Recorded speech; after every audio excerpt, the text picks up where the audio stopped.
Welcome to this Death and Afterlife class. This is the third year that I've offered it, and I've really been surprised by the enthusiastic input and response and people coming out and participating in this class. Surprised, but again, not surprised. It's really one of the largest family night classes that we've had, but then not surprised because this is a topic that is very near to where each of us live. We face death of other people, we face the possibility of our own death, and I think it's helpful to have the church's perspective on the questions that arise from that experience. First, I want to go through the syllabus, the schedule for our classes.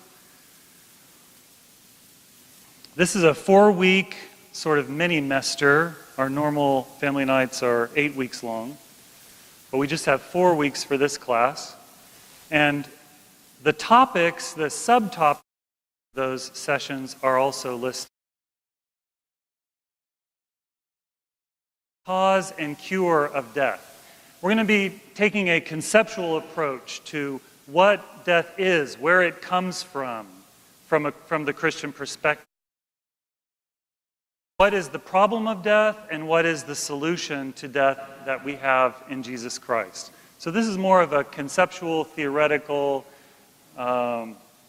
theological session today. Next week, we get into more, I think probably what most, which is the question of what actually happens to someone when they die from the church's teaching. And session 2 is entitled Dead and Buried, just sort of to catch people's attention, but also to summarize, this is what happens immediately after someone dies. It's what the church calls the intermediate state of the soul, and intermediate because it comes in between our own personal death and the second coming of Christ. So those are the bookends, and we're going to be talking about what happens in between those bookends. The third session is called Resurrection and Judgment, and that is what happens to all of us, living and dead, when Christ comes again, the end of the world. And that will cover what the actual eternal reward and punishment is that the church invites us to or warns us of, respectively. And then finally, session 4, living with death in mind. We're going to talk about, okay, now we've learned what the church says about death and what it says about the afterlife. How then should our lives be shaped by that knowledge? Like what we've learned, how should we apply it to how we live? And how should it change how we live? So dealing with things like grief, dealing with mindfulness of death, how to prepare for death, how to prepare for judgment. Those are our topics. Are there any questions about the schedule? Okay. All right, so we're going to get into our first session, the cause and cure of death. And before we talk about what the church teaches about death theologically, I want to talk about worldly ideas of death, worldly concepts of death. And we're going to contrast this to what the church teaches. First, when most people in the world think about death, they think about it as something natural. Something taken for granted as that's just part of life and part of how life has always worked. That always life has been followed by death. And that's the way things should be, or just plain the way things are, full stop. We have this saying, as certain as death and taxes. we tend to assume that death is just a basic fact of being human and that it has always been that way. Number two, when people think about the afterlife, what happens after death, they sort of have two ideas. Either they think that death is an end of existence, like when your heart stops, when your brain stops working, you just are no longer. You don't exist after that. Or they think of it as a transition from a material to an immaterial existence. So, sort of a spiritualization of the human person.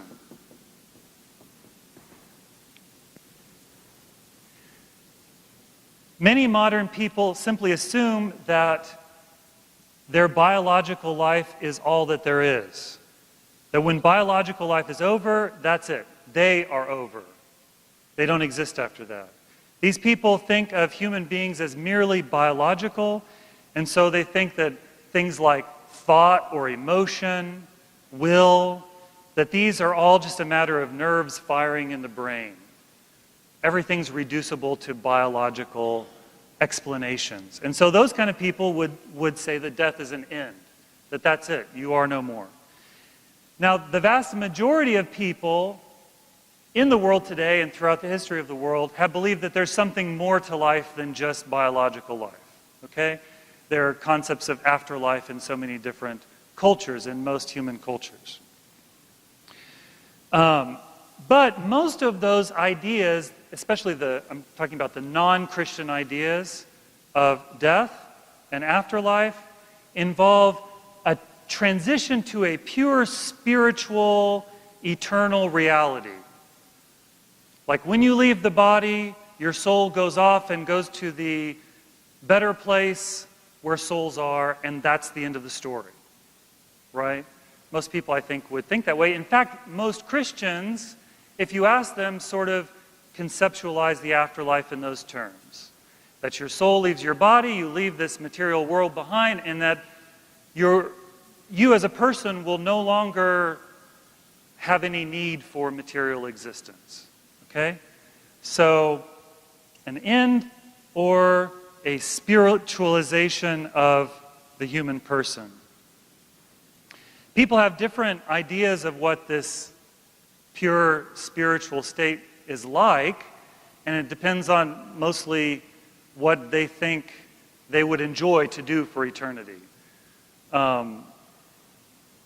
Whether it be, reunion with loved ones, or doing their favorite hobby or their favorite sport, or even the tranquil emptiness of Hinduism, but this conception of a pure spiritual state of happiness. And these ideas are not necessarily exclusive, because I think a lot of people in America today, really have deep doubts about there being anything beyond the biological. They have a hard time sort of convincing themselves that there is something beyond biological life. And so they have this deep-seated fear that they will end when they die, while at the same time they sort of speak the words of reassurance to themselves and to others about trying to make themselves believe, kind of wishful thinking about the afterlife. The third worldly idea about death and afterlife, how most people think about death, is that they don't, actually. They don't think about death. In our world, we try to ignore death. We try to minimize death, pretend it isn't going to happen. And this leads to risk-taking behavior. People sort of subconsciously think of themselves as immortal, and so they take huge risks to their life, not even considering the possibility that it could end their life. It leads to wasteful life choices. People have goals in life, pursuits in life, that don't take into account the reality of death. An example of that is found in the Gospel of Luke, You have this quote on your handout. And it's a parable that Jesus told. And Jesus told them a parable, saying, "The land of a rich man brought forth plentifully. And he thought to himself, 'What shall I do? For I have nowhere to store my crops.' And he said, 'I will do this. I will pull down my barns and build larger ones. And there I will store all my grain and my goods. And I will say to my soul, Soul, you have ample goods laid up for many years. Take your ease, eat, drink, and be merry.' So this rich man didn't even consider the possibility that his life could end. He just saw a continual progress. More and more crops, filling up larger and larger barns. But God said to him, 'Fool, this night your soul is required of you. And the things you have prepared, whose will they be? So is he who lays up treasure for himself and is not rich toward God.'" So there's a problem with not taking into account the reality of death when we set goals for our life, when we plan out our life and shape our values.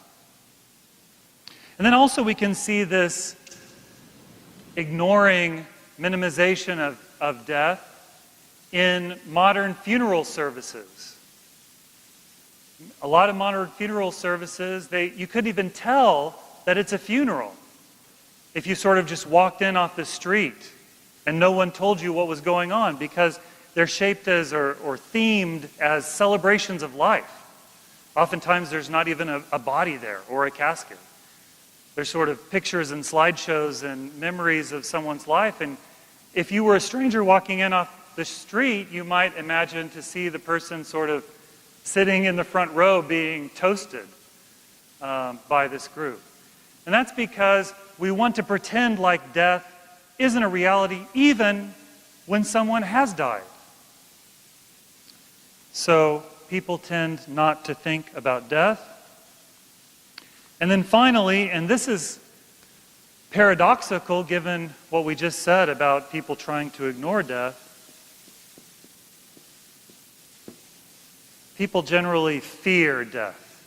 Underneath all of that ignoring, wishful thinking, trying to brush it off as just natural, it's just a part of life, is this deep, deep-seated fear of death. And the more that it's repressed, the more problems that it leads to, like anxiety disorders and depression and really a loss of a sense of self. So these are sort of what I categorize as the worldly concept of death and the afterlife. And all of these ideas and attitudes, you'll find as we continue through this class, are contrary to the church's teaching about death and the afterlife. The gospel provides a completely different perspective that changes our ideas and attitudes, and in so doing, it provides a basis for coping with death in a positive and constructive way. To this point, this idea that death is natural, today we're going to talk about that, about how death is not something that God originally intended when He created the world, and He in fact did not create the world to be subject to death. That came in another way after creation. Okay? With regard to the afterlife as being an end, obviously we don't believe that because we believe in an afterlife. But even this idea of the afterlife as a transition to a pure, spiritual, immaterial, eternal state, we actually don't believe that either, because we believe the body has a role to play in the afterlife. We're going to talk about that in sessions 2 and 3. And then finally, in our fourth and final session, we're going to be talking about how we shouldn't ignore and minimize death. We should face that reality and learn how to face it in a positive and constructive way. And finally, why we don't need to fear death. So, according to the Scriptures, God did not create the world for death. In fact, He created no place for death in the world. He created the world to live. God did not intend for death to be a part of human experience. He did not create death. And so, from the Christian perspective, death is not natural. It is not part of the human nature that God created. You have a quote from the Wisdom of Solomon, and he says very plainly, God did not make death, neither does He have pleasure over the destruction of the living. But the ungodly summoned death by their words and works. Although they thought death would be a friend, they were dissolved, for they made a covenant with death, since they were deserving to share it in common. For God created man for immortality and made him an image of His own eternity. But death entered the world by the envy of the devil, and those of his portion tempted. It's interesting what he says about humanity inviting death. And it sounds crazy. And it is crazy. But it's true. We're going to talk about how humanity invited death into our lives and how we succumbed to the temptation of the devil and accepted his gift of death. But going back to the original point, in the Wisdom of Solomon, God did not make death. Adam and Eve were created for immortality, but that immortality was only possible if they maintained their connection to God, who is the source of life. God created humanity with the potential for immortality. Not a guarantee of immortality, but with the potential for immortality, because we have the potential for union with God, who is the source of life. In the Gospel of John, Christ says that even as the Father has life in Himself, so He has given the Son to have life in Himself. There is a quality of God that He is a source of life, a generator of life. He has life within Himself. Now, we as human beings don't have life within ourselves. We were created to be able to receive the power of life from God, like some machine that's plugged into the outlet in the wall, a lamp. As long as the lamp is plugged into the wall, electricity flows through it and the light shines. But when you unplug the lamp, the light goes out. It's the same way with how we were created to draw upon God as the source of life. And as long as we stayed plugged in to the source of life, we had life flowing through us. So man was created for immortality. The world was created, in fact, with the potential for deathlessness. So another thing we learn from the Scriptures about how God created the world is that He created human beings as having two parts, a dual nature, one living being with two parts.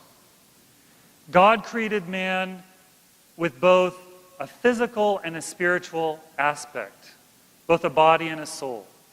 So in Genesis chapter 2, when the creation of Adam is described, it says that God formed man from the dust of the ground, sort of like a sculptor. He pulled together the earth, the clay, and formed the human body. But at that point, it was nothing more than a statue, right? A lifeless statue, something formed out of the things of this earth. But then He breathed the breath of life into it. He breathed into his nostrils the breath of life, and man became a living being. And that breath of life breathed into him is representative of that spiritual part of the human person, the immaterial part of the human person, the soul. And it is this union of soul and body that make the man a living being. As Orthodox Christians, based on this, we believe that both the soul and the body are essential to the human person, essential parts of the human person. Both were created in the image and likeness of God. And this is a little bit different idea than other theologies teach. A lot of people think of the soul as being the part of the human being that's created in the image and likeness of God, the sort of divine or quasi-divine part of the human person. But as Orthodox Christians, we believe that both the human soul and the human body are somehow created in the image and likeness of God. They share in that image and likeness. We also believe that a body without a soul is not a human person. And in the same way, the soul without the body is not a human person. Now, the first part most people would agree with. You know, a body without the soul, that's just earth and dust.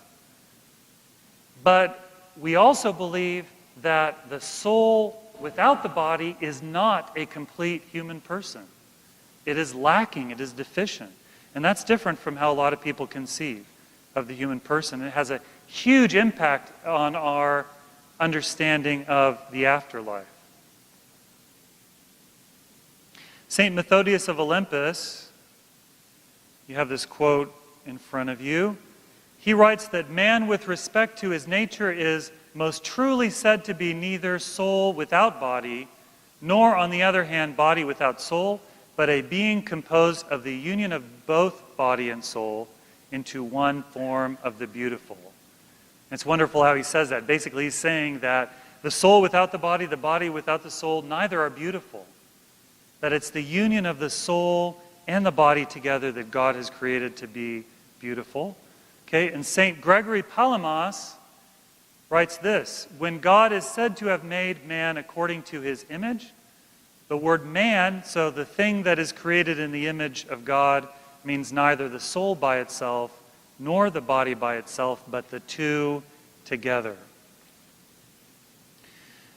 Now, we're going to get into the implications of this idea more next week. But for today, I might point out one of those implications, which is that this principle of the human being being dual in nature and the essential union of soul and body being the human person, that this rules out any kind of belief in reincarnation in the Orthodox Church. Because reincarnation is the idea that there's this soul that's sort of hopping from body to body, right? And so it goes through multiple bodies, and none of those bodies is sort of like specially significant to that soul. The Christian idea is that my body is my body, and my soul could never know another body. My soul and my body, they go together in a way that is unique and irreplaceable. So, as Orthodox Christians, hopefully you already know that we don't believe in reincarnation, but this is why we can't even believe in reincarnation. It violates our anthropology, our understanding of the human person. Now we're going to talk about how death came into the picture, but before we do that, are there any questions about what we've talked about so far, or about these two principles of creation? Don't be shy because of the microphones. It's okay. Somebody has to be first. Okay, Karen, be first. But you need it for the recording. So when you talk about the soul and the body, can you also mention how that relates to the Orthodox view of cremation? Yeah. So this also has an impact on our prohibition in the Orthodox Church on cremation. And I was going to talk about this in another session, but I can talk about it now. That's fine. No, it's good. Since it's come up. And that is a really big question that people have. So cremation was used in ancient times especially by pagan religious cultures that did not think that the material world was good. In fact, many of them, they had a dualist understanding of the world where material things, like the physical world, was evil. It was always negative, and the spiritual world was always good. So immaterial was good, and material was bad. And so along those lines, they would think of the body as something that the soul needed to escape from.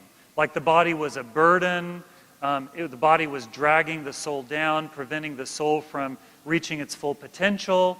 And so in these pagan cultures, they would see the body as something negative. And that's why they practiced cremation, because their idea was when a person died and their soul left their body, that they were sort of relieved. And what was left was just the trash, right? And so what you do with the trash is you burn the trash up so it doesn't take up any space. You don't give any special significance to what is left over when what you're focused on is the soul sort of escaping into this pure spiritual reality and having no more need for the body. Also, you can really think about it, cremation in those cultures was maybe even celebrated as kind of symbolizing that release of the person from the bonds of the body. Like the body is burned up and you see the smoke going up and you think, oh, that's like their soul that's escaping into the spiritual realm from this evil material realm. Well, as Christians, we don't believe that. We don't believe that premise. We don't believe that the world is essentially evil, that the material world is essentially evil. In fact, we believe the opposite, because in Genesis chapter 1, when God creates the world, after every step of creation, he says, and it was good, right? So God creates he creates light, and it was good. And he creates the sun and the moon, and it was good. And he creates the sky, and it was good. And the water, and it was good. And the animals, and it was good. Good, good, good, good. Until finally on the sixth day, God creates man, and lo, it is very good. So the world is created essentially as good. The material world is created essentially as good. Now, when we look around us, there's a lot of bad things in the world. And that's what we're about to get to, is how the bad things come into the world. But essentially, the world is good, and we celebrate that the world is good, and we want the world to reach its good potential. So we have a good understanding or a good valuation of the material world. And then on top of that, as I just said, we believe that when God created man, he created man as an essential union of body and soul. So both body and soul are essential to the human person. Both of them are equally important. And so when a person's soul is separated from their body, the body is not sort of leftover trash just to be disposed of in the incinerator. Now, in modern times, there are other reasons why people practice cremation. And, some of them make a lot of sense. For example, people practice cremation because of the expense that goes along with interment, with burial in the ground. Now, burial in the ground doesn't have to be that expensive. We make it expensive because of all the bells and whistles that the funeral industry sells to us that we buy into.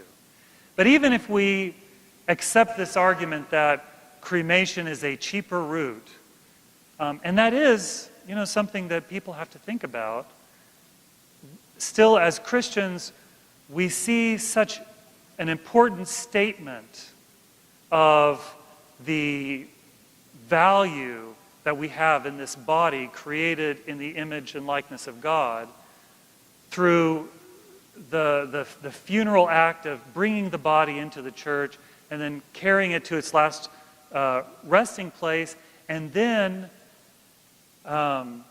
planting it in the earth with the hope of the body being raised again when Christ comes again. So there's this whole symbolic message in earth burial that is so significant to us as Christians, and that's why cremation is prohibited in the Orthodox Church. Now, there are exceptions that have been made in the Orthodox Church in very extreme cases, okay? And so one is Orthodox Christians who die in Japan. Legally, the government requires them to be cremated because they're running out of land in Japan. I mean, Japan is so crowded that they don't have room for, or at least the government doesn't feel that they have room for people to be buried in the ground.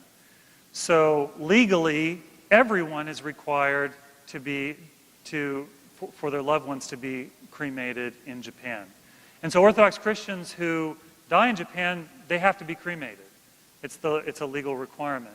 And so the Orthodox Church accepts that.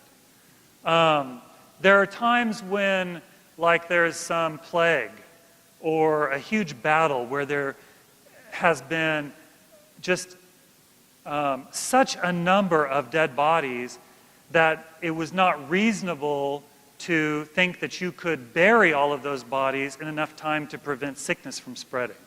And so for a very practical reason, the church was kind of pushed against its will to accept cremation. Again, not endorsing the symbolism that has so often been attached to that act, but seeing the practical necessity.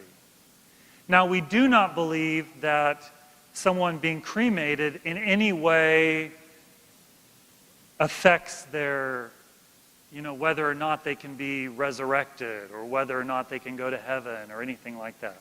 It doesn't. Really, the significance of it is our making a statement that the human body is sacred. Really. That's in the final judgment. Does that answer the question? Are there any follow-up questions about that? Yes. Microphone.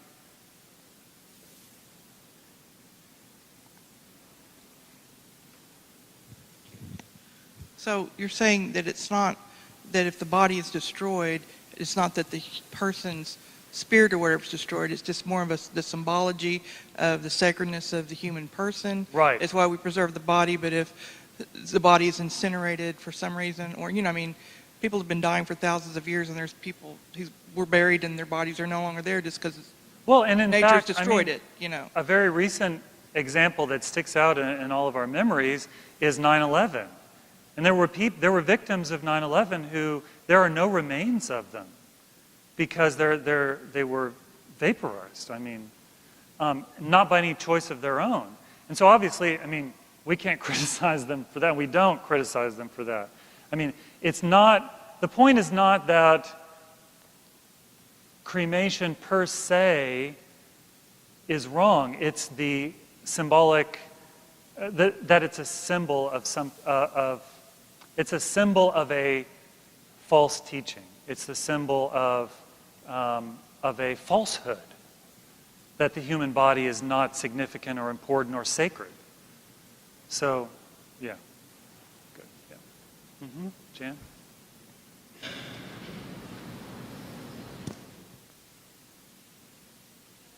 About the reuniting of the body and the soul, is that symbolic? No, it's literal. We're going to talk about that in session 3. But the resurrection of the dead when Christ comes again is a literal event, a future historical event that we are anticipating. We don't know when it will happen, but we do believe that it is something that will actually happen. And we'll talk about that more in session 3 and explain what that is and what that means. Any other, follow-up questions? Yeah.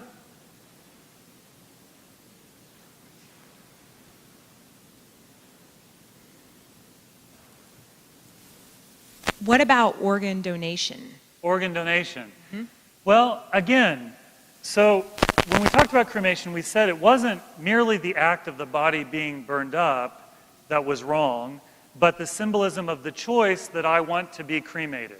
Because that choice reflects a wrong attitude about the body.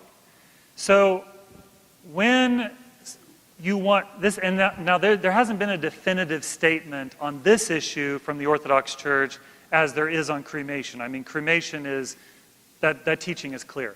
On organ donation, there is not like one official teaching that has been put forth on that. But my reasoning is, what does that act symbolize? It symbolizes the giving of yourself to someone else so that their quality of life can be enhanced, or maybe that they can actually add more years to their life. And then what if, during those years they do, great good for other people? Or what if those are the years they need in order to repent and come to God and be prepared for eternal life? I mean, so to me, organ donation is something positive, and we don't have to be afraid like that if I don't have my lungs, then in the resurrection I won't have lungs, so what am I going to do? You know what I mean? Like, God can figure that out. God can figure that out, and so we don't have to worry about that.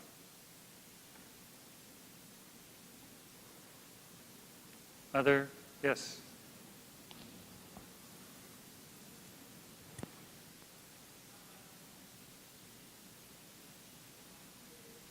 The place, how about where you were buried? I mean, does it make any difference what part of the world with your spouses, families, and things like that? Oh, where you're buried, or if you're buried near your loved ones, yes. It doesn't matter, because when everyone's raised, we'll all come to the same place.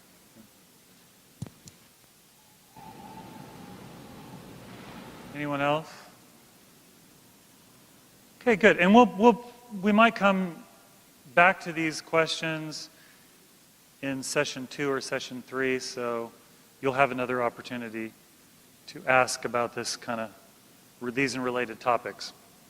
All right, so we just talked about how God created the world in the beginning, like God's original plan for the world, and how he created human nature in its pristine origin. But the message of the book of Genesis is that reality, that state didn't exist for very long. Because right after humanity is created, man and woman, Adam and Eve, are created in chapter 2 of Genesis. In chapter 3 of Genesis, they fall into sin and death through the temptation of the devil. God created humanity in his image and likeness with freedom. Because God has this freedom to be who he is, not to be constrained by any kind of necessity. And we have the potential to be like God in that sense of freedom. And in order to make that freedom real, and in order to give us the actual freedom to either choose God or not choose God, he gave us a very simple test. And that's the whole point of the tree of the knowledge of good and evil, the forbidden fruit. God, when he created Adam and Eve, he told them, look, there's this tree in the middle of the garden. You can eat the fruit from all of the other trees and plants in the garden, but this one tree don't eat. Now, there's nothing magical or special about that tree except that God said, don't eat from it. So he could have very easily have said, like, in the middle of the garden, there's this button, don't push it. I mean, that's all. There's this button, don't push it. Okay? But the devil came in the form of the serpent, and he tempted Eve, and she took of the fruit. Now, it's called the tree of the knowledge of good and evil. Why is it called the tree of the knowledge of good and evil? It's not like there was some kind of download, when she ate the fruit, like she got like this mental download and she understood what good and evil was through some kind of cognitive process. What happened was she knew evil because she just did evil, like she experienced evil because she just did it. She did something wrong, and so now she knows what wrong is and what it's like to do something wrong. See what I'm saying? Before then, when she had only done good, she only knew good because she had only practiced good. When she chose to defy God, to push the button, to eat the fruit, she did something evil, and now she knew what it was like to do something evil. And of course, she gave it to Adam, and he followed right along, eating of the fruit and really making that choice not just for himself, but for all of humanity, because he is the head of humanity, represents us, and his decisions and Eve's decisions and the decisions of all of the generations to sort of follow in his footsteps affect us down to this day.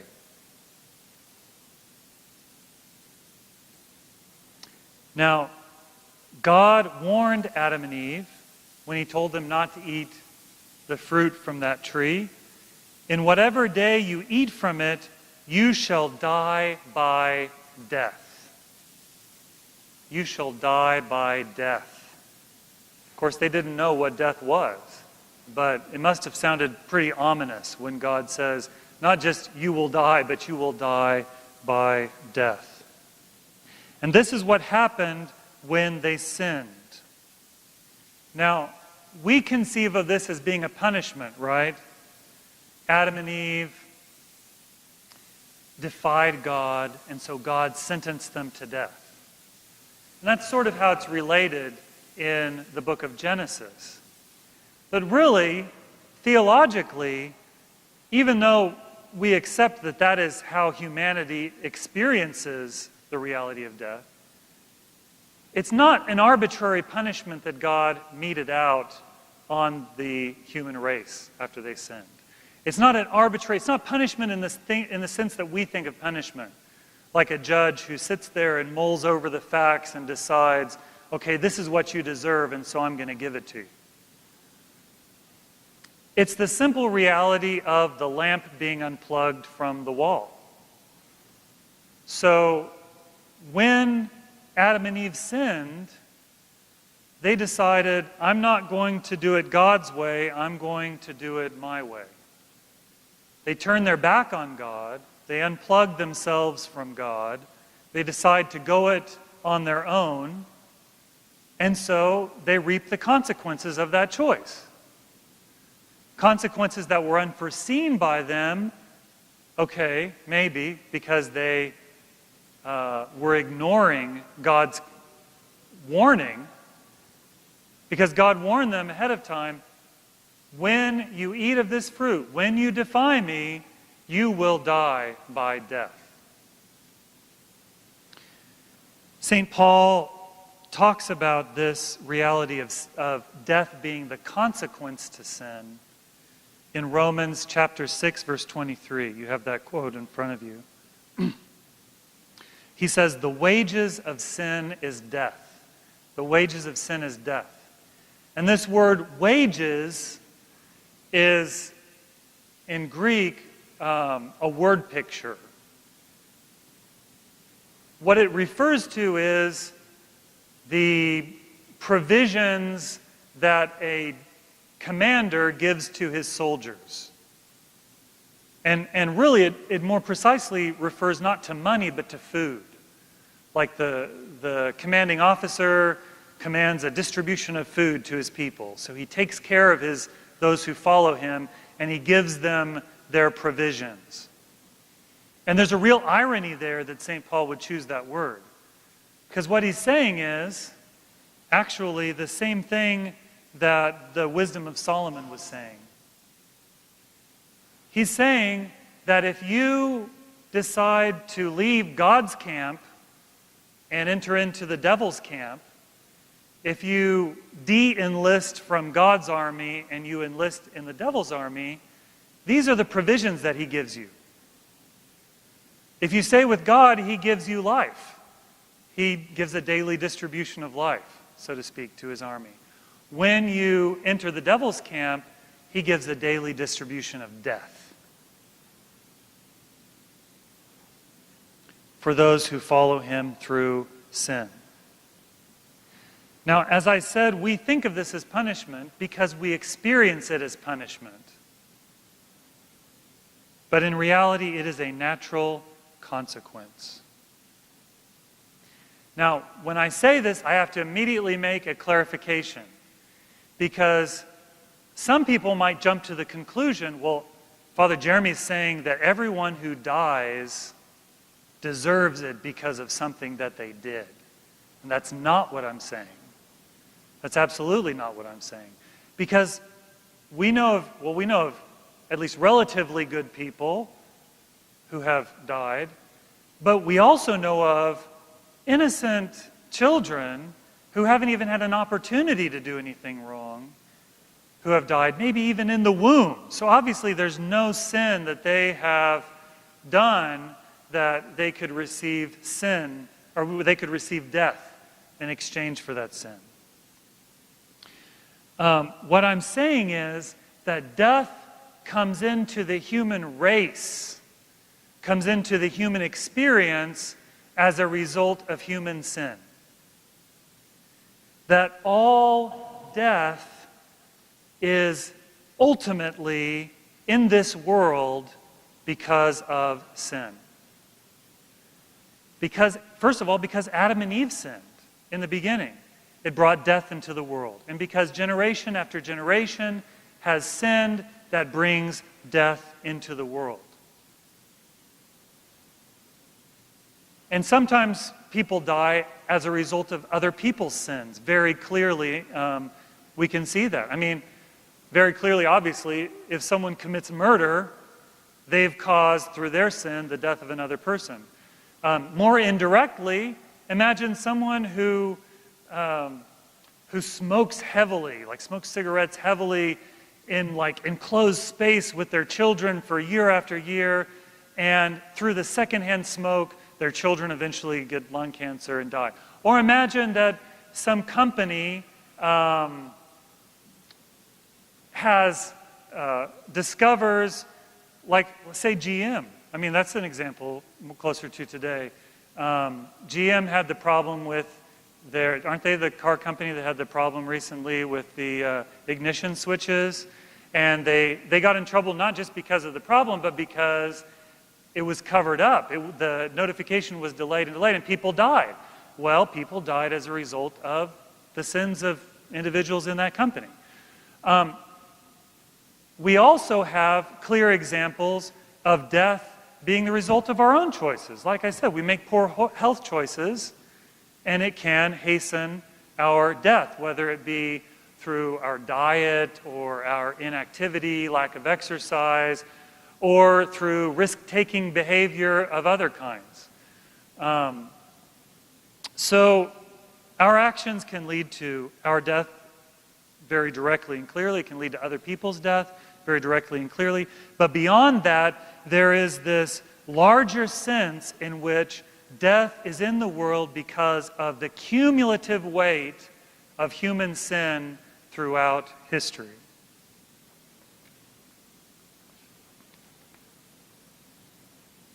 Are there any questions about that? Let's get the microphone to David. Where is it?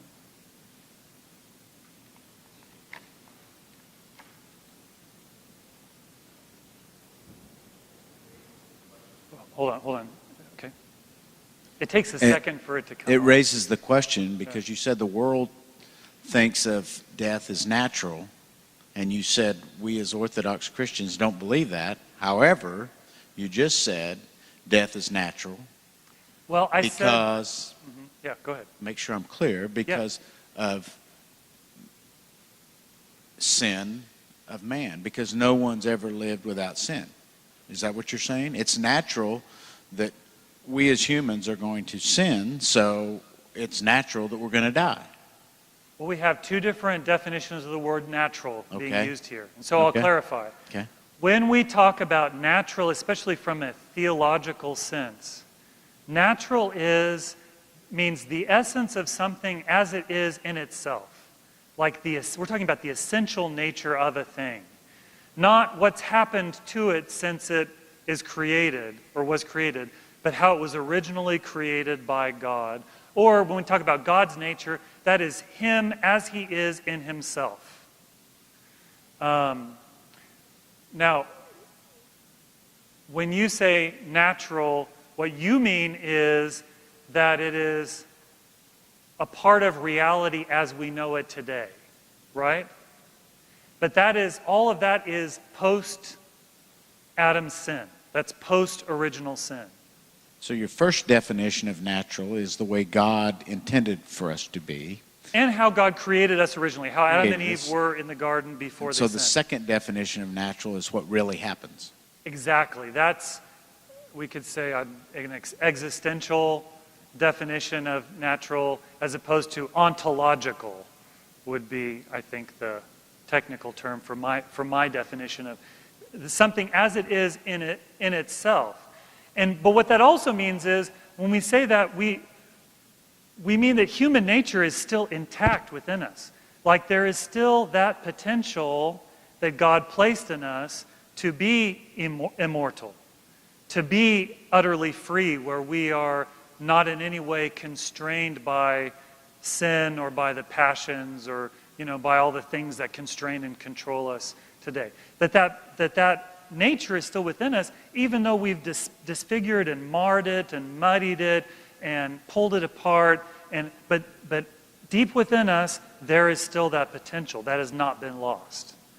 So it's not a transformation where we've lost that essential gift that God's given us, but our experience of reality is that we aren't able by ourselves to get back to that. That's why Christ came and saved us. So. It's time for our break.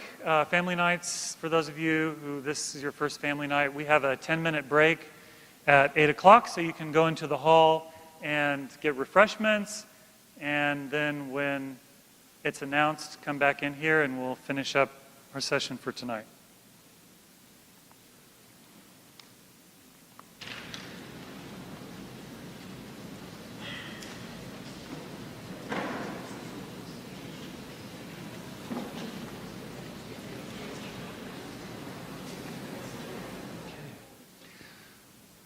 All right, let's continue. We talked about how death is a result of sin, and Al has a question. Okay, Al. When we're talking about original sin and Adam and Eve, why did God allow them to be tempted if He knew how they were going to respond? Mm-hmm. Why did God allow them to be tempted? That's good.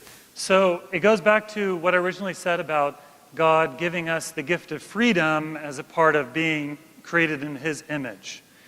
And if you're going to have freedom, you have to have the freedom to make one choice or the other choice, right? If I say you have the freedom to not eat this fruit or to not eat this fruit, that's not freedom. You have to have two different options in order for it to be actually free. And really, the essential question, as I said before the break, is not the eating of the fruit. That's not the essential matter. But you have a freedom to do things God's way or to do things not God's way, which is your own way. Now, the benefit to that, well, the downside of that we already know. The downside of that is that humanity made the wrong choice and we've been living the consequences ever since. The benefit of that is that it creates the potential for a real relationship. It creates the potential for real love. Because real love, a real relationship requires freedom. It requires the freedom of the person to choose you or to not choose you. And so God gives us the freedom to love Him or to not love And we have to have the freedom to not love him in order to have the freedom to love him. So, am I getting to, is it making sense? Okay. And then, of course, God didn't just know that part of the story. Like, he knew when he created us, he knew that we would sin, but he also knew that he would send his son to redeem us from our sins and create the possibility for us to again return to that free relationship of love with God. So there is still that potential. Now, some people aren't going to make that choice even after Christ has come and saved us and given us, the human race, a second chance. But some people will. And for God, giving us the opportunity was worth the downside.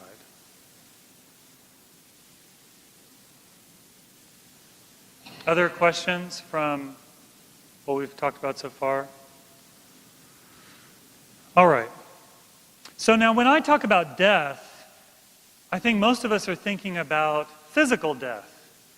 But those of you who have read the book of Genesis will remember that Adam, after he sinned, he lived for 900 years. So, was God lying when he said, after you eat the fruit, you will die the death? Actually, let's remember God's words exactly as they are. Oh no, now I've got my pages mixed up.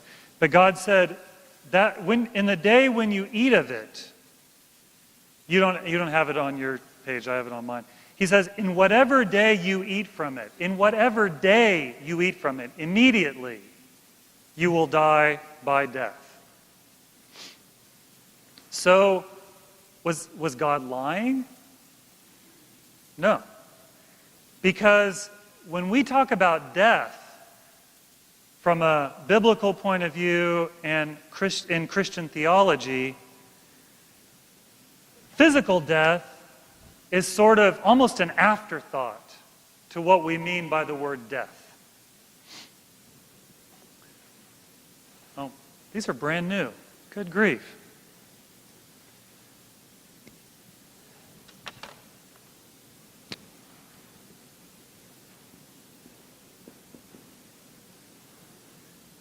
Because first and foremost, death is a spiritual reality. When Adam and Eve sinned, in that day they died by spiritual death. And we use this idea of spiritual death actually just when we talk in everyday speech. We might say that, when such and such happened, I died a little bit inside, right? Life is a lot more than just heartbeats and brain waves. There are a lot of people whose hearts are beating and their brains are working, but they're in a living death because of their spiritual emptiness, right? Lack of meaning, lack of a sense of purpose can leave us feeling dead inside, even though we have all of the outward signs of life from a biological perspective. It is spiritual fulfillment, spiritual life, that makes life worth living. And what happens when we sin, as I talked about before the break, when we turn our backs on God, when we unplug ourselves from God, spiritually, our spirits are the first thing that dies. We lose our connection with God, and as a result, we lose our sense of meaning, our sense of purpose, our understanding of reality. All of these things which flowed from God in the beginning and filled human life with divine content. So spiritual death is the first thing that happens. And spiritual death, if we want to give a short definition, spiritual death is separation of the human soul from God. Separation from God. Spiritual death leads to other kinds of death. Again, not physical death. Social death. The death of society. The inability of people to be kind to other people. To work well with others. Society falls apart as a result of sin. And we can just sort of turn on the local news each day to see the signs of that. That's a sign of spiritual death working its way out, the consequences of spiritual death and separation from God that we see in society. But even within us, there's also emotional death.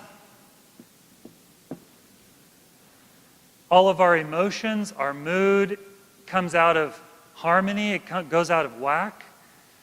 Because of our separation from God, because of the lack of a sense of meaning and a fulfillment that comes from that relationship, then we have things like depression or anxiety, or even emotional numbness. I mean, all of these sort of emotional disorders ultimately come as a result of separation from God and the ramifications of that within our lives. We have intellectual death, the death of the mind, the inability to understand what this world is all about. And you might say, well, we have intellectual progress, right? Science is discovering all kinds of dividing molecules into atoms and dividing those into, further into subatomic particles and quarks and et cetera. And we are discovering more and more things each day. But the more we discovered in terms of the minutia of this universe, the less we know about like the things that really matter. The less we understand about even things like death and why there is death and what death is. We have moral death, which is the death of the conscience. The loss of the ability to distinguish between right and wrong, which would have originally flowed from the spiritual life that we have had coming from God when we were plugged into God before sin. I mean, that would have been natural to us to distinguish between right and wrong. But now we can't. And then finally, in the end, we have physical death. But physical death, not just in the limited sense of, our heart stopping and our brain stopping, but the slow death that we experience from birth. Right? The deterioration that our bodies go through all of our lives. The fact of sickness, the church fathers tell us, is a result of human sin, like the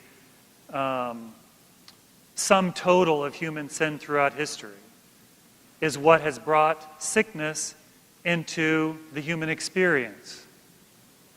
So physical death, the deterioration of our bodies. And when we think about all these different kinds of death, we have another word that is equivalent, which is corruption. That's the sort of theological word for this process of death working itself out in all of the different aspects of human life, or decay, deterioration.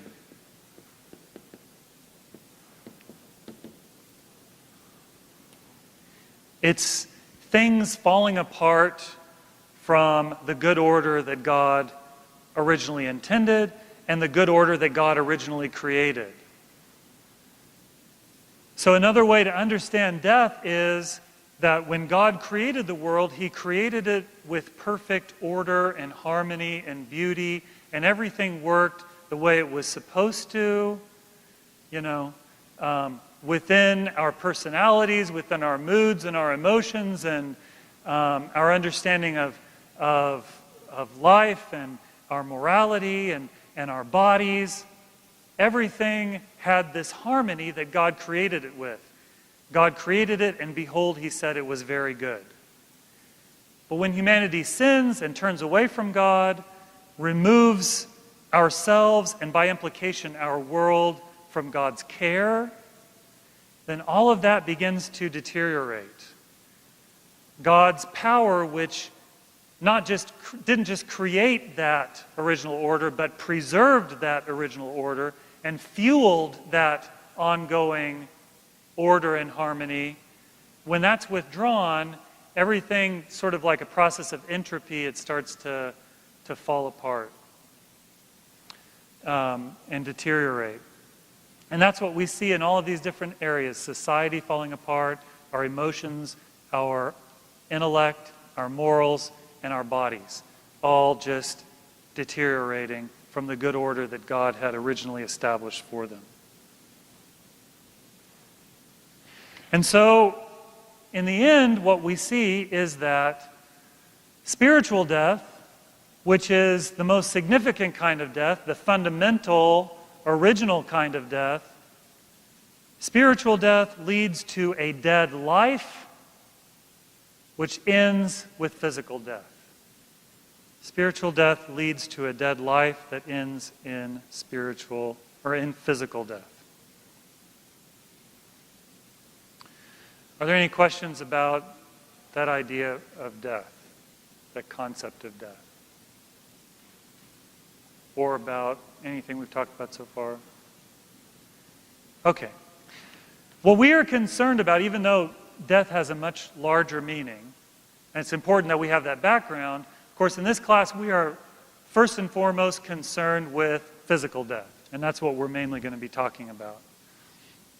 Physical death, in the ultimate final sense, is the failure of the body's biological life, and as a result, the separation of the soul from the body. So the classic Christian definition of death is the separation of the soul from the body. All right? The body that was made from the dust, when it's separated from the soul that gives it life, it starts to deteriorate. It decomposes. It returns to the dust. And when this happens, God, in his mercy, prevents the soul also from deteriorating. Because there is no natural immortality of the soul. God alone is naturally immortal. But God, in his good providence, he takes the soul and he keeps it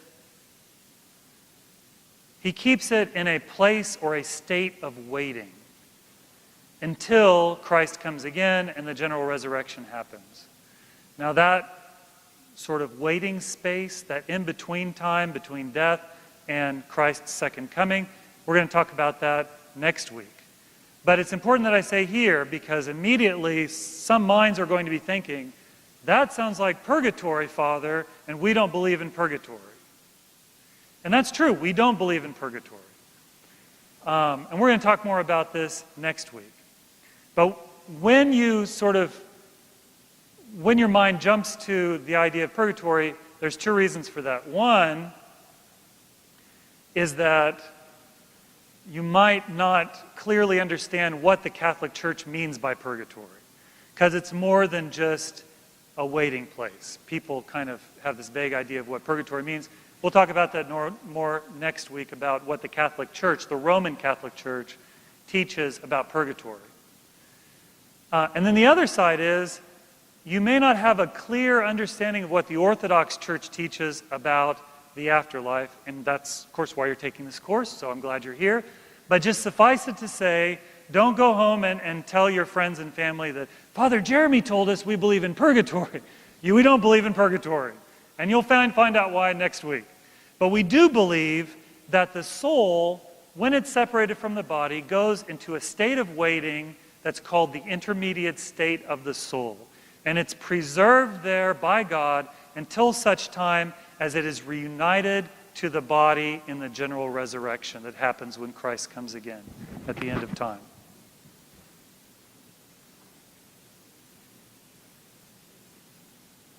Now, again, and we're going to keep coming back to this session after session, but it's important to bear in mind what we talked about earlier when we talk about the soul separating from the body, okay? The soul separating from the body, that's not the human person being liberated from the body, right?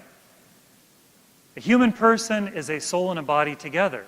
So when they're separated, that is an unnatural state. That is not what God intended.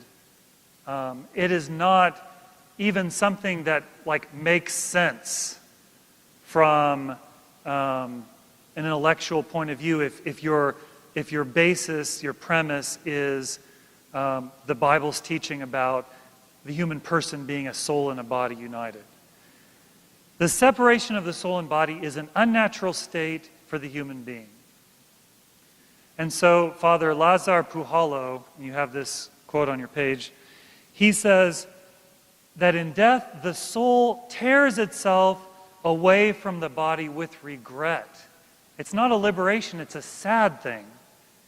Not as from a separate object or a container, not just an earth suit, but as from its own self, from a part of its own being. So death is a sad thing. Of course we mourn death as a sad thing, but it's a sad thing even for the dead person. Now, there's a Christian hope, a greater Christian hope that turns that sadness into joy, but we have to first and foremost recognize that this is a tragedy. Even in the case when the person is, a saint and they go to live with God, that tragedy is transformed into joy, but there is some element of it, the fact that this body has been separated from its soul and that it is deteriorating in the ground, that is a tragedy. Just like that hymn that we have in the funeral service, I weep and I wail when I think on death, and imagine our beauty, fashioned in the image of God, lying in the grave, disfigured, dishonored, and bereft of form, decomposing. So it is a tragedy, and we have to keep that in mind. So that's how death came into the world. God did not create it. Human beings brought death into the world by our bad choices, through our sins.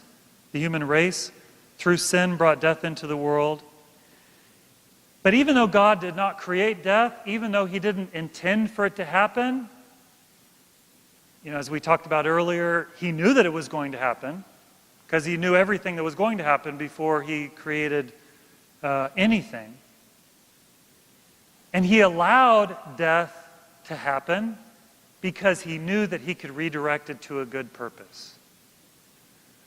So theologically, we don't believe that God causes everything that happens, but we do believe that even those things that God doesn't cause, He allows. So God doesn't cause the bad things. He only causes good things. But the bad things that happen, even those things are allowed by God. And they are allowed by God because He knows providentially that they can be brought to a good purpose. So even death, God has redirected to a good purpose. First of all, making an end to sin. Making an end to sin. Physical death prevents us from adding sin to sin eternally without limit. So if we did not have physical death, we could instead, for eternity, continue the downward spiral of spiritual, social, emotional, intellectual, and moral death. Can you imagine if sinners had the opportunity to live eternally, continually falling deeper and deeper into this spiritual abyss of negativity. Physical death limits the amount of time that we have an opportunity to sin in. And so St. Gregory the theologian, and again you have this quote on your handout, he writes, "Man gains something even in this. Death interrupts sin so that evil is not made eternal. Thus the punishment became a philanthropy, a benevolence. For I am convinced that it is in this way that God punishes." And I love this last sentence. I am convinced that it is in this way that God punishes. So all those ways in which we think that God punishes sin, St. Gregory says, well, that's not really the full story, and that's a distorted idea of what God's doing. Whenever God punishes, He is actually punishing us for our benefit. That those harsh consequences that we experience as a result of our bad choices, that those, God allows them because He knows that they can help us. Not merely as a punishment because, He feels like we deserve it, but rather because even the punishment itself is a philanthropy, St. Gregory says, because of the good results it can bring. Death, in this sense, is a hard blessing. See, we like the soft blessings. We like the warm fuzzies, and all of the, pleasant things that God blesses us with from time to time. But there are these hard blessings that we should also thank God for. Physical death keeps us from an unlimited downward spiral of spiritual death and corruption, leading not just to greater depravity, but also to greater pain, sadness, and suffering. And so, a theologian, Nikolaos Vasiliadis, says, "Thus, sinful man will not remain eternally a living corpse because of his separation from God, the source of life." Because even if we could live forever in this life, we would be living forever as, he says, a living corpse. If we want some kind of eternal life that is worth living, we first need to exit out of this living death. So that's the first of the benefits that God brings through death, that He's transformed death into a blessing.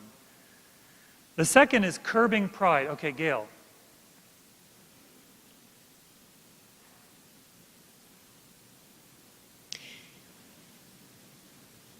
In other words, God created us immortal. God created us with immortality in us, not the same as His, but we would have gone on living in corruption. No. No? No. So no, you're misunderstanding. If He had not allowed death?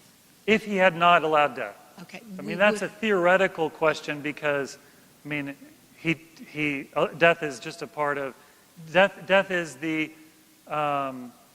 a reality. So, but if we imagine a world in which, hypothetically, God would have sort of let us off the hook and sort of let us continue to live physically even while we were dying in all these other ways, then that would have been the result. So then it would also be theoretical if you thought that we would have just continued in this corruption until we reached a point where we had just returned to the nothing from which we had been made, sort of like Nietzsche's idea of... Yeah, we can sort of speculate about that, yeah. Okay, but that's not Orthodox theology. That's kind of speculation. It's just speculation, yeah. Yeah, we're trying to understand a fact that exists. It's not that there are sort of alternate realities, but we're just trying to understand a fact that exists by sort of contemplating what might have been the reality in the absence of this fact, which is that death, including physical death, is the result of turning away from God. Okay, good. Any other questions?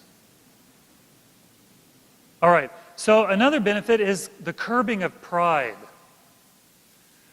Because pride and arrogance are the root of all sin. Like, all sin can actually be described as an act of pride, an act of rebellion against God, and of putting ourselves sort of above God, or making ourselves another God besides God. If you sort of recognize as the premise that God created us, and that He, in creating us, also has a right to tell us how to use this life that He has given us, and that He is the one who really understands how life works and what makes for the best life and what keeps life going, as well as the opposite, what would destroy life and cause its disintegration and cause unhappiness and pain, that we should listen to Him and do whatever He says. Well, when we don't listen to Him and do whatever He says, what we're saying is, I know better than God, and therefore what we're saying is, I can be my own God. Do you follow me in that progression of thought? And really that's what Eve was doing when she took the fruit and ate it. When she was tempted by the devil, by the serpent, he said to her in his temptation, if you eat this fruit, first of all, he just gave a blatant lie. He said, you will not die. Okay. Hitler had this theory of the big lie. He says, if you tell people a big lie with a bunch of little truths, then they'll swallow it a lot easier than telling them a little lie. So Satan was the original proponent of that theory. So he tells this big lie, Eve, you won't die, but what will happen to you? You will become like God, he says. If you eat this fruit, you're not going to die, but you're going to become like God. You're going to know good and evil like God. Well, again, he's lying there, because you won't know good and evil in the same way God knows them from an objective point of view. You'll know them from the subjective point of view that you will have experienced evil. Like God only knows evil from the objective point of view. He knows what evil is and he understands it, but he has no experience of it. But humanity, when Eve took the fruit, when Adam took the fruit, they came to know evil by experience, which is different from God's knowledge, right? So Satan gives this promise, when you eat the fruit, you will become like God. That's the temptation, and that's the ultimate temptation that we experience in all of the areas of our lives. Is that you can play God in your life. And you can play God in the lives of other people. And you can, for example, fix your own problems with your own solutions. Ignoring God and what He tells us. That you can fix other people's problems with your own solutions. That you can run the world better than God or other people. That you can run your family better than God or other people. You can run your relationships better than God or other people. So at the root of every temptation, and therefore at the root of every sin, is this proud thought of putting ourselves in the place of God. Choosing to go our own way, and trying to be masters of our own destiny. Now, the awareness of mortality undermines this pride. I mean, if we open our eyes and really keep in mind the reality of our own mortality, it causes us to recognize and admit our smallness in a way that, very few things will do. When we recognize, okay, I can try to do good things and try to benefit this church and build good, programs and activities and events in this church, but I always have to recognize, but tomorrow I could be hit by a Mack truck, and then it'll be up to other people and ultimately God to continue this work. So, I mean, death faces us with the fact that we are not God. Did you have a question? Microphone.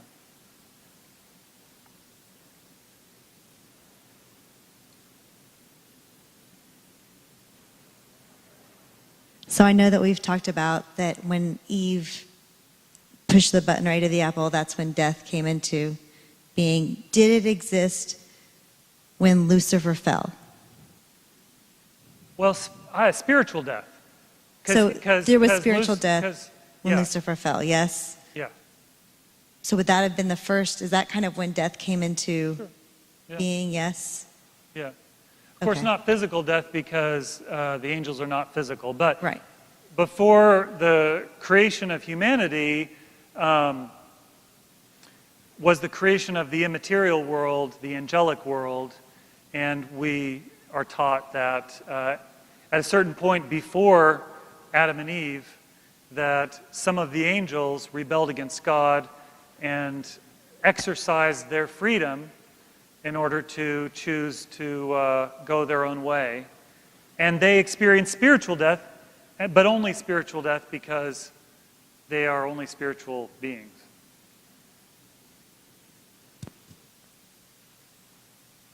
Okay. All right, and the final benefit that I want to talk about is the transformation of the body through decay. Transformation through decay. A final benefit is that physical death dissolves our sin-corrupted bodies so that they can be refashioned in the resurrection. St. Paul describes this by a metaphor of a seed that's planted. 1 Corinthians chapter 15, you have this quote in your handout. He says, "What you sow does not come to life unless it dies. And what you sow is not the body which is to be, but a bare kernel, perhaps of wheat or of some other grain. But God gives it a body as he has chosen, and to each kind of seed its own body." What he's talking about here, and the terminology is maybe foreign to us, but what he's saying is, when you plant a seed in the ground, what happens to that seed? Well, it gets wet and it starts to decay a little bit. It starts to, like the outer shell of it will kind of start to decay so that what's inside of it can grow and sprout from the decay. And as the plant grows out of the seed, what grows out of the seed doesn't at all look like the seed, right? They look different. But everything that grows out of the seed was present sort of in potential form in the seed. It's not that the plant and the seed are a different entity, but the seed has become what it had potential to be. Okay? So that's what he's talking about in terms of the vegetable world, and he's using that as a metaphor to describe what happens with our bodies after death and in the general resurrection. He says, "So is it with the resurrection of the dead. What is sown, what is planted, is perishable. It decays. But what is raised, what grows out of that seed, is imperishable. It is planted or sown in dishonor, it is raised in glory. It is sown in weakness, it is raised in power. It is sown a physical body, it is raised a spiritual body." Now we're going to talk more about the resurrection of the dead and what that means in session 3. But I pointed out here as being an example of decay being of benefit, because he says the seed cannot grow into the plant it's meant to be unless it is planted in the ground and begins to decay. Now, some of the saints use a little different metaphor. They speak of the body like a statue. Like, imagine that there's a statue, let's say a bronze statue, and it's been sitting out exposed for a long, long time, and vandals have come and they've defaced it, and maybe they've torn pieces off of it. Maybe the rain and the elements and acid rain and whatever has corrupted or corroded the metal that the statue is made out of. Well, the saints will say, if someone wants to remake that body and turn it into what it was meant to be, what it was originally created to be, what they do is they take the metal and they melt it down. They put it in a crucible. They refine it in fire. And through that refining process, then they're able to form a new statue, to pour the metal into a new form and create a new statue, the same or maybe even better than the original form of the statue. And so in that sense, they talk about the earth that receives the body of the deceased as being like that crucible that reduces the body down to the original elements from which it is made, so that then it can be refashioned in the form that God intends in the resurrection. And St. John Chrysostom uses another metaphor, the same sort of theme, but from a different perspective. He says, imagine that the body is like a rental house. Jan is sitting right here. I live in her rental house. So I'll use myself as an example of this. So St. John Chrysostom says, what if Father Jeremy in Jan's house has wild parties every weekend and tears it up, and, there's splattered paint and feces and whatever on the wall, and people have thrown up in the corners, and it's just, yeah. And so, but he says, imagine that Jan is a really, really, really good-hearted landlady, which she is. And what if Jan says, look, you've ruined your house. I'm going to move you out of your house, and I'm going to put you up in a hotel while we just gut this house and rebuild it, and then you can move back in. St. John Chrysostom says that's what it's like where God is the landlord, okay? The body is the house, and the soul is the renters or the tenants in the house. So we have trashed our house, we've corrupted our body, and in death, God moves us out of our house so that he can fix it up and move us back in the general resurrection. All right. We're running a little bit behind.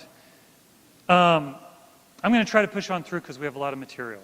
I'm going to try to keep it brief. It is 9 o'clock. Those of you who have to leave, I understand, but we're going to try to push through. So these are the benefits that God foresees being able to bring through death.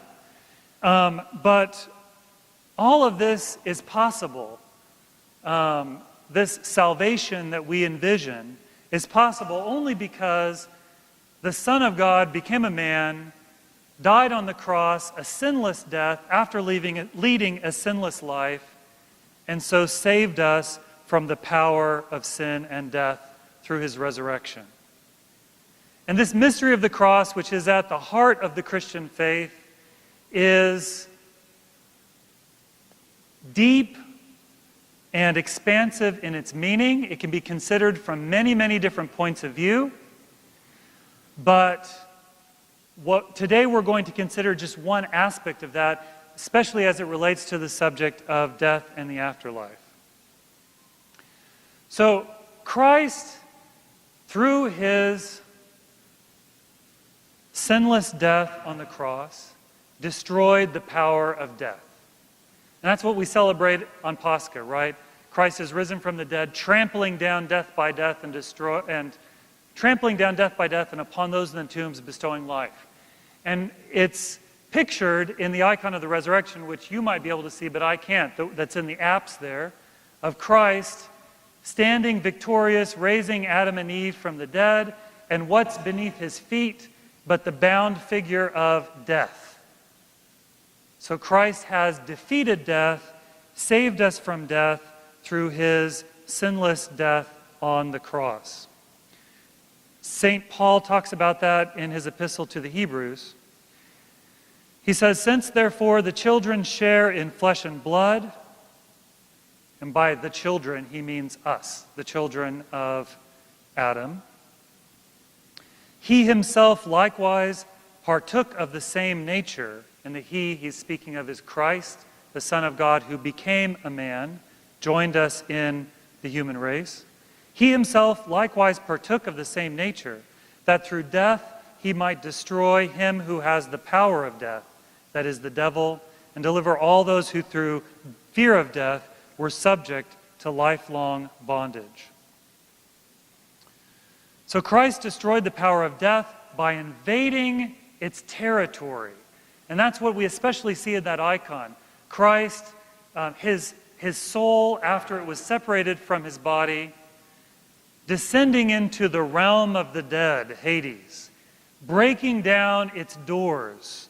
And you see the bronze doors of Hades underneath his feet, and liberating those who were held captive there. Christ in this task was uniquely qualified to do this. And he was uniquely qualified because in his person was combined both human nature and divine nature. He was both God and man. He who was God from all eternity, he takes on human nature, he becomes a man. And so he shares both our human life as well as God's divine life. That union of those two natures was providential and really was the only way to save us from this downward spiral that the human race was enthralled with. Because only as a man could Christ enter into the experience of death, right? God is immortal by nature, so he's separated from death. He has no experience of death, and he, in a way, death is foreign to him. So Christ becoming a man, the Son of God becoming a man, is able to come to grips with death. But then, as God and as remaining God, he has the power of essential life within him, right? We talked about this, how God is a source of life. We have the potential to receive that life and to enjoy that life, but we don't create that life. God is the life creator. And so Jesus Christ, as the Son of God, as truly God, is a life creator. He generates life. So he combines the mortal with the essential immortal. He combines life with the experience of death. He brings essential life, divine life, into the very pit of death. And thereby he destroys death. Utterly destroys death. St. John Chrysostom and several of the other saints talk about this act of Christ's soul descending into Hades like a bitter pill that death was made to swallow. So death, in finding Christ, and you can read the quote from St. John Chrysostom on your own, but I'll just summarize for you since we're out of time. Jesus Christ, he had the form of a man, and when he died, death received him happily. Just as it hungrily received all of those mortal men who, after a life on earth, have died and entered into its realm. But it did not see the invisible reality that was attached to that visible reality. It did not see that this man was not like every other man, but was also God. And so, having received this, what it thought to be a man, it found within itself God. And not just a generator of life, but a generator of life who, through his sinless human life, had fashioned a soul which death had no claim on. So that's the other aspect of it. Christ as God brings divine life into death and destroys death. But also Christ has fashioned this sinless human life that death has no claim on. The wages of sin is death. Christ did not sin, and therefore Christ did not deserve death. Among all human beings, among all adult human beings, Christ, through his sinless life, positively deserved life, and yet he received instead death. And so when death receives within itself divine life, when it receives this sinless soul, the whole sin and death system, which had been running for so long, is exploded. It's blown apart.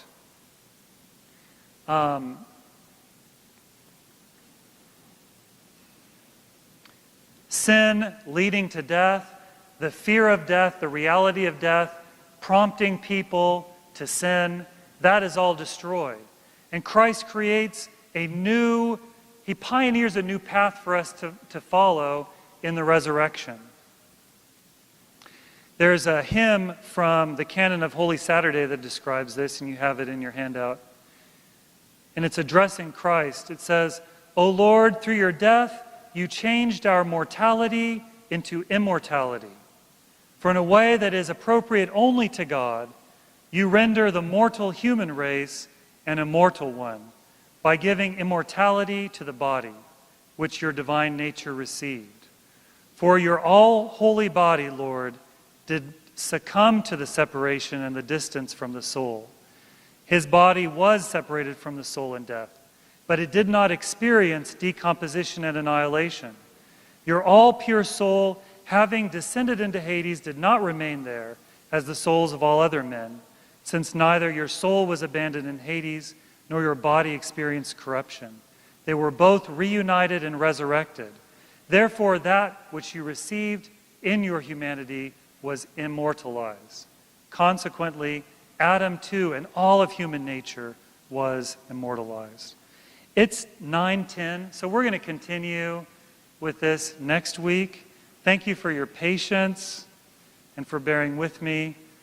And any questions that you have, I think probably save them for next week. Write them down and bring them with you.